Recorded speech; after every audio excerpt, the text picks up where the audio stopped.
In the darkness of the night, there will be another day. I promise you, it's going to be better. I wish I could have also told myself, I promise you, there will come a day when you think about Tawny and you don't morph into grief.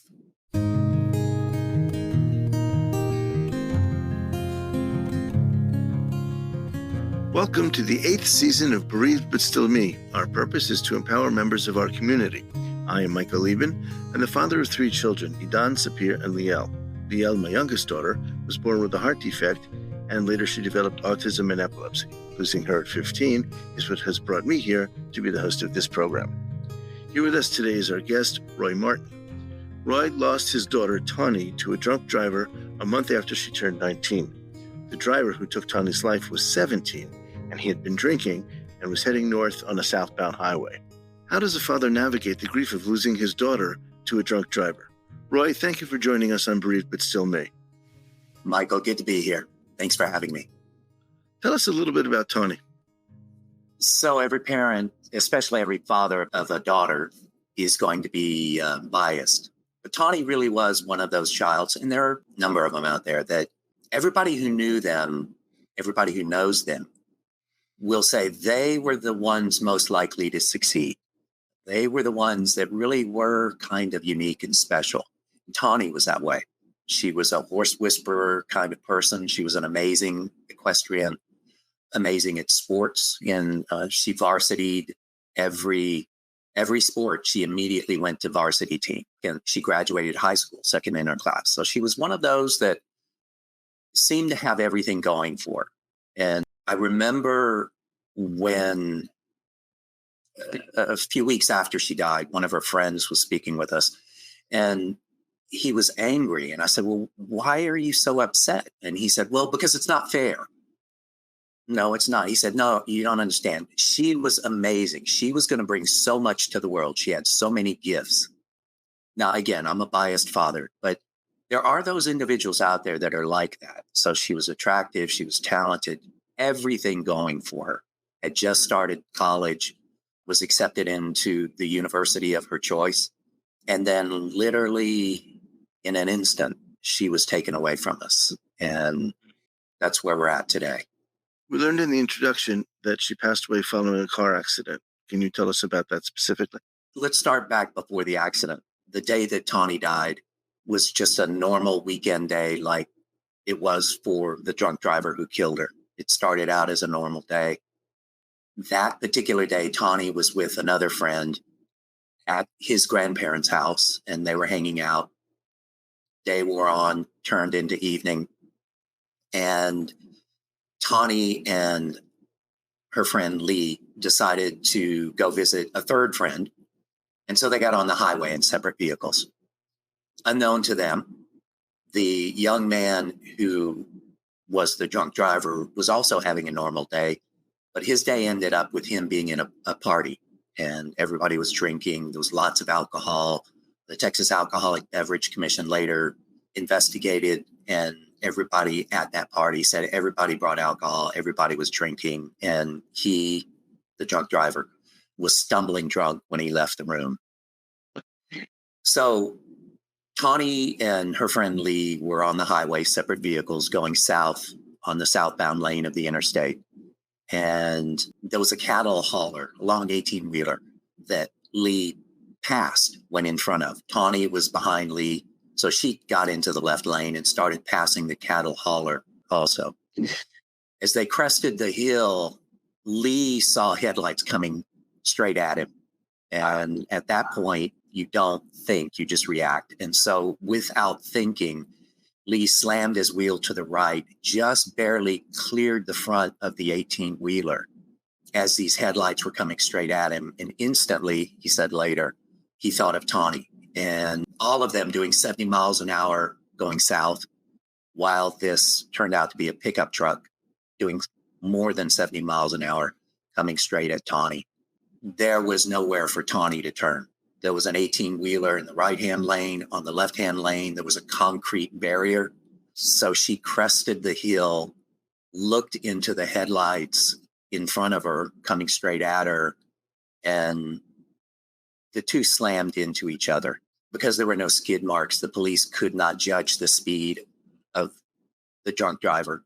It also meant he was not applying brakes or anything. He hit her at full speed. She had no time to react. Lee watched all of this unfold in his rearview mirror. Understand, this amazing young lady that everybody loved, that he had just been dancing with, actually on his grandparents' front yard. They were out there dancing before they left the house.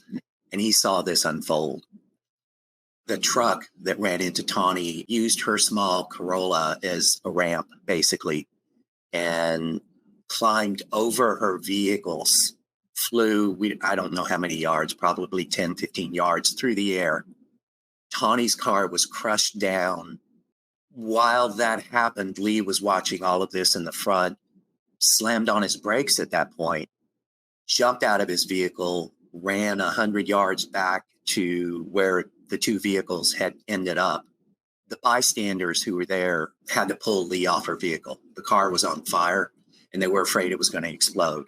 Lee attempted to get the door open. By that point, Tawny had already passed on. She died instantly, but Lee didn't know that. And so that is how the wreck occurred.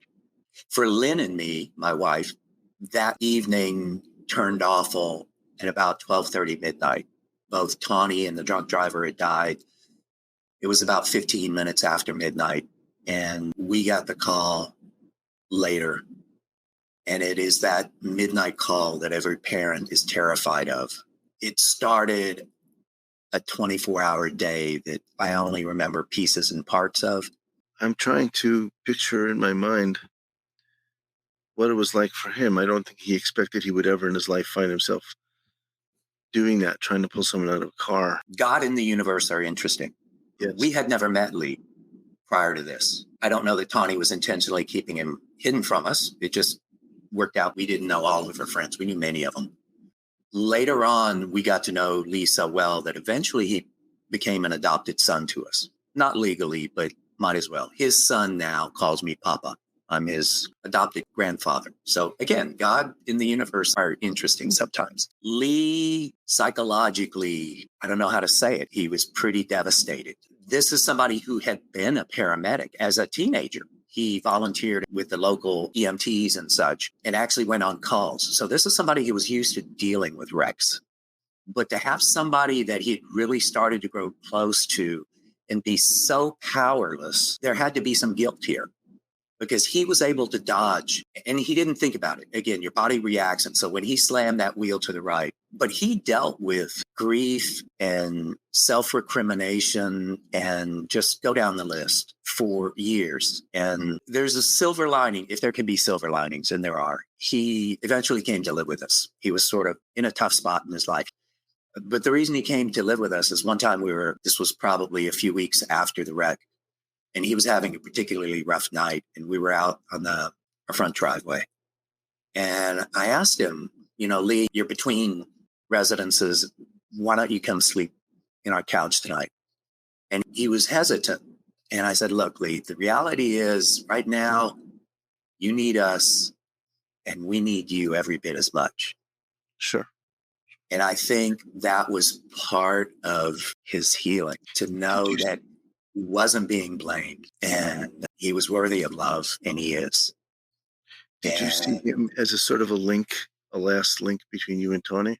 Until you've mentioned that now, I did not. Certainly, he was able to tell us things about the last night of her life that we never would have known. It's an interesting question. It's one I need to ponder a bit. I had not thought of that. I'll make it a little easier. What I mean is, when you talk to him or when you see him, you're in some way connecting with those last moments when she was fine.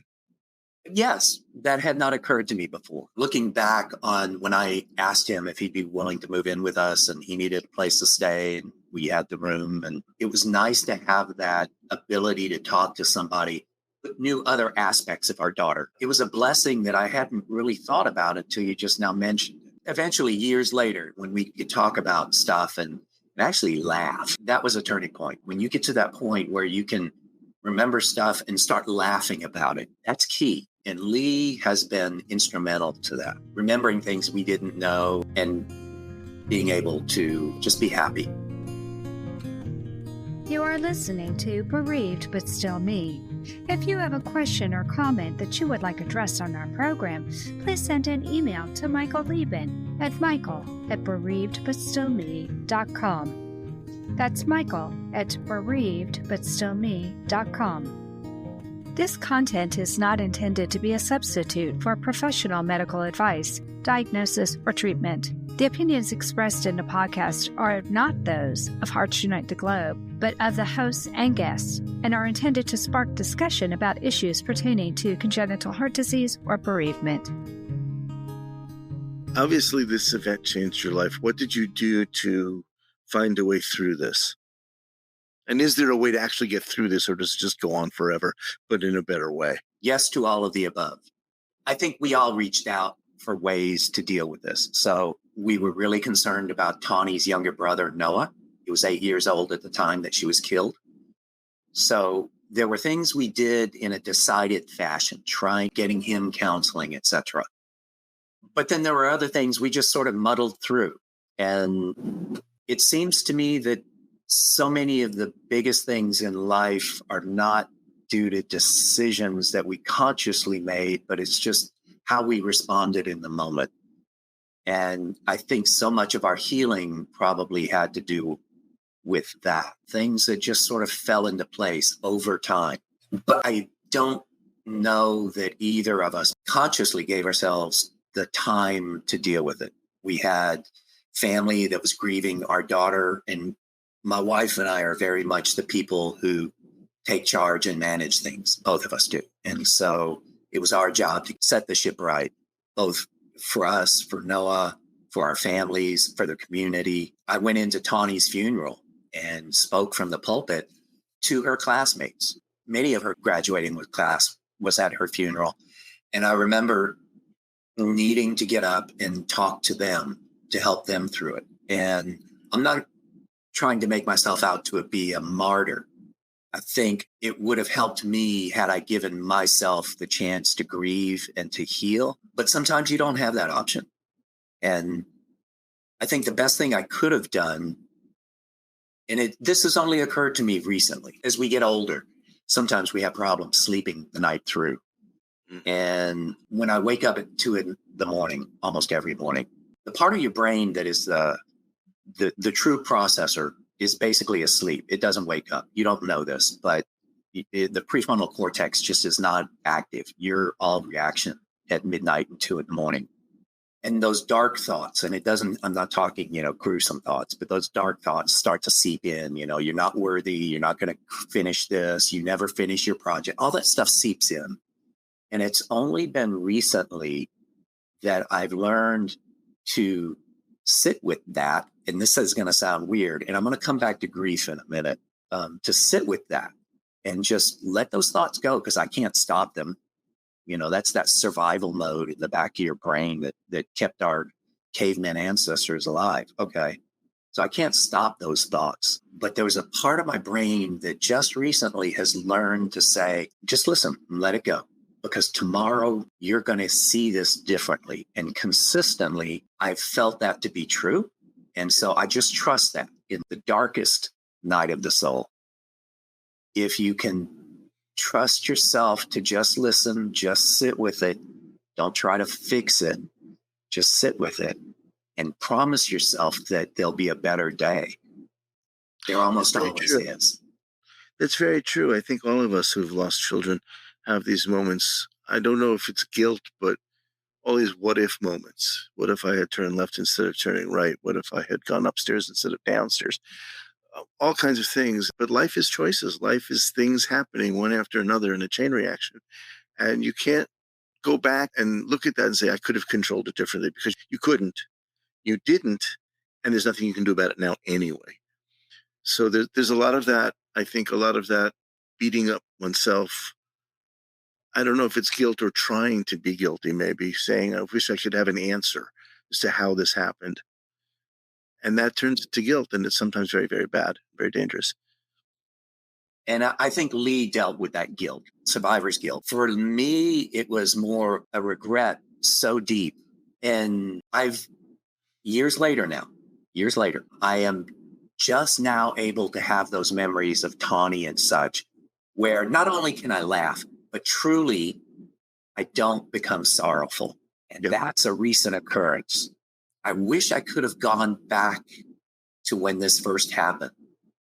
Not only told myself, look, in the darkness of the night, there will be another day. I promise you it's going to be better. I wish I could have also told myself, I promise you, there will come a day when you think about Tawny and you don't morph into grief.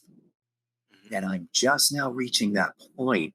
And part of that is I sort of communed with Tawny in my brain anyway.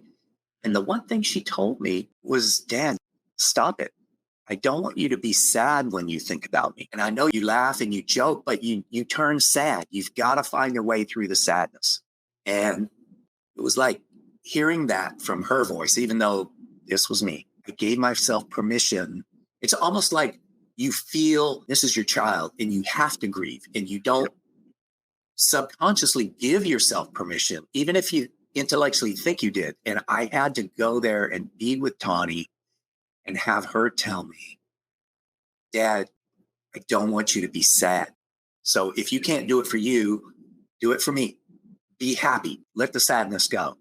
This is years later now. This is just within the last 6 months or so. I've gotten to that point.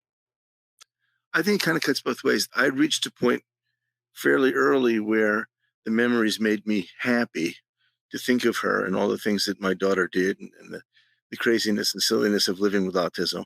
And I think early on we got to that point, but then it goes back sometimes where even now it's almost 11 years later and I'll still cry for an instant, or I'll be very sad for an instant, but I have developed some kind of internal mechanism to allow that to happen, but not too much. So it ebbs and flows.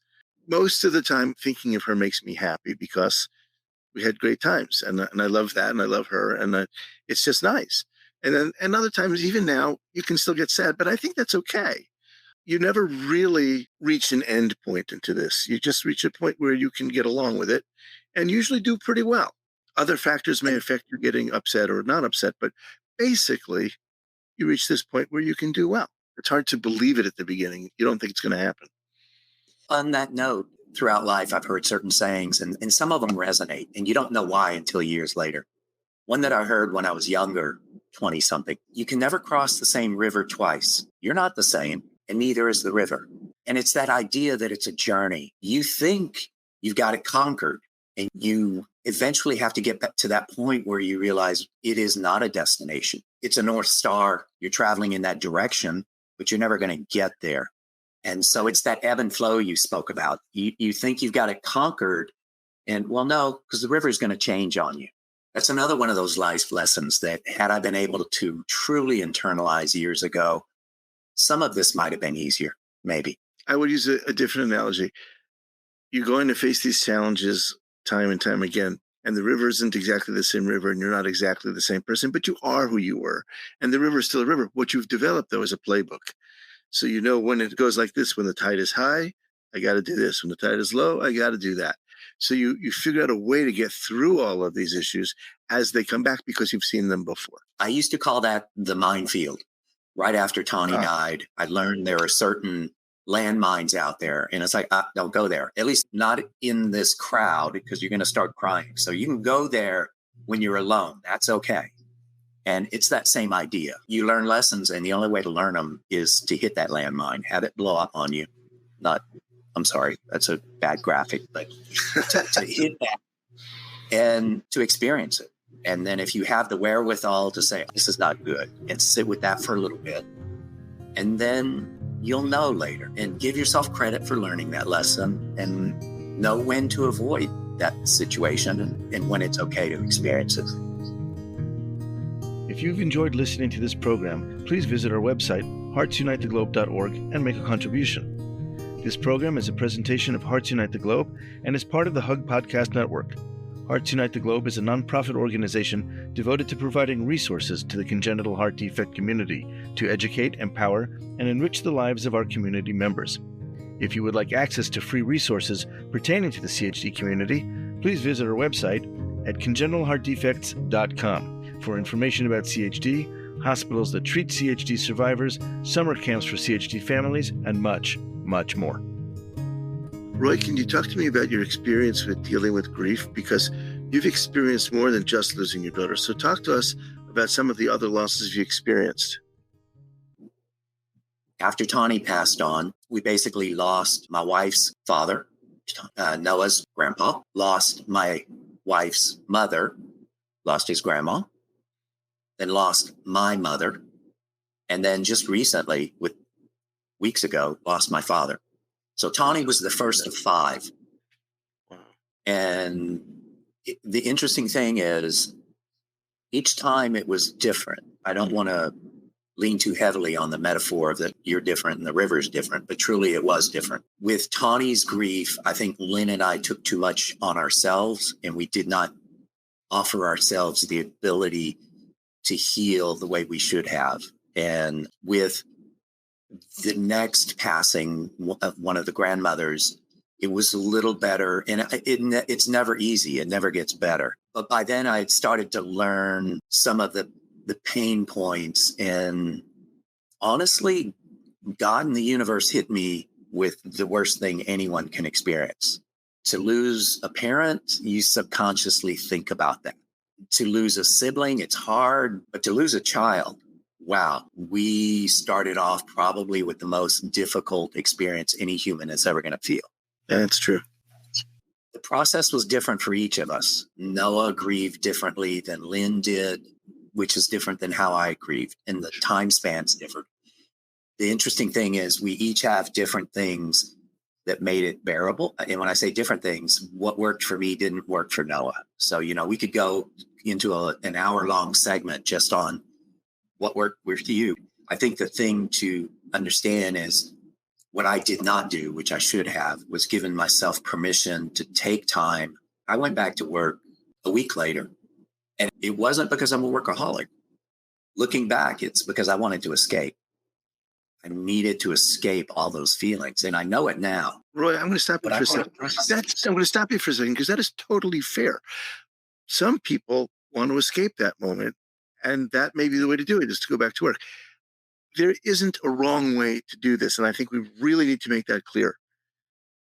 You may have decided now that it was wrong for you then, and that's fine, but I wouldn't take it away from somebody who goes back to work right away.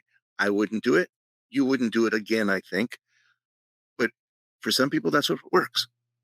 I think you're right, Michael. It was the Novocaine, it was the anesthetic that helped me get through the difficult time. The thing where I think I made the mistake was not doing part 2, which is, okay, we've deadened the pain long enough, but now you have these recovery things, Roy, you need to go through. Yeah. And it's that part that I just tried to escape it. I tried to escape back into work, and it was a coping mechanism, but it was a crutch that I just never went on to step 2. It took me years to go on to step 2. And again, that's fair. That happens to people. I'm not beating myself up. I'm just acknowledging that happened. Yeah. No, but I just want to be very clear to people, because people listen to this program in part to hear how other people have gone through it. And in some sense, they may compare and contrast, or they might be learning a lesson for now or for the future.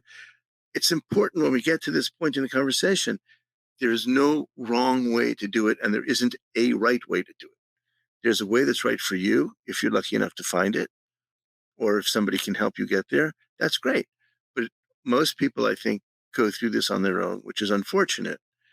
And a lot has been said on this program about society in the West and in America in particular, where we don't always have an organized system. Now, that's not true for everybody. We're not going to go there today. But a lot of times, people need an organized system to help them. So when you're going through it on your own, which most people seem to do, there's no wrong way, and there isn't a right way. There's many right ways. You have to find what's good for you. And I think it's important that we tell people that. I would suggest what is right for you is right for you. Hopefully, as quickly as you can, you realize what is no longer serving you and where you need to either ask for help or acknowledge that you're not where you need to be. And key to this is that idea that I had mentioned earlier, that there's going to be a better time. But sometimes you have to work to get to that point. And I just didn't think there would be a better time. And so I never opened myself up to feeling better. And if there was somebody listening and say, well, I did go back to work, I did this. Absolutely. You've got to do what you've got to do. But have an aspiration of being happy. Have an aspiration of being healthy, both for yourself and just as importantly for your family. For that 8-year-old who's now an 18-year-old and still dealing with it, have that aspiration, have that goal. And that's what I didn't have. I was too willing to be the martyr of the child who died. And that was my lot in the universe. And that's not what Tawny wanted for me. And it took that for me to sort of break away from that thought that it's never going to get better. Do you think that also maybe delayed your getting there because you just didn't see it coming? I need to think about that. I'm not sure. Well, I'll ask you differently. Had you aspired earlier to reach a point where it would be all right with you, do you think you'd have gotten there faster? Yes. I think if I had heard the message in the way I finally visualized it for myself, stop, put yourself in the image of your child, your wife, your parent. Would they want you to be this way the rest of your life? Mm-hmm. The minute you put it in that perspective, if it was you, Roy, and you passed away, what about Noah? Would you want him to be sad forever? Oh, no, of course not. There it is. Okay, then. Give yourself permission, because that's not what you would want for them. That's not what your daughter wants for you. The minute I gave myself that permission from Tawny, and maybe that was the key. I had to hear it from Tawny, even if it was in my own head. Mm-hmm. Dad, Daddy, stop being so sad about me. That's all it took. A door opened. And it took me a while to make that journey across the threshold. But that's what it took. So I would suggest to any person who is grieving, put yourselves in the shoes of the other person. And, would they want you to feel this way forever? Yes, it's supposed to hurt when somebody you love dies, but forever? And they probably would give you permission to be happy again. And you need to honor their wish. Roy Martin, thank you so much for joining us on Bereaved But Still Me. You are an inspiration to anybody who's been through this. And we all know somebody or ourselves have been where you are and where you've been. So thank you for sharing that with us. Thank you so much. Thank you, Michael. And thank you to everyone out there that supports the show and supports everyone else in grief. Thank you. And that concludes this episode of Bereaved But Still Me. I want to thank Roy for sharing his experience and his wisdom with us. Please join us again at the beginning of the month for a new episode. And I'll be with you soon. But until then, please remember, moving forward is not moving away. Thank you for joining us. We hope you have felt supported in your grief journey. Bereaved But Still Me is a monthly podcast, and a new episode is released on the first Thursday of each month. You can hear our podcast anywhere you normally listen to podcasts at any time. Join us again next month for a brand new episode of Bereaved But Still Me.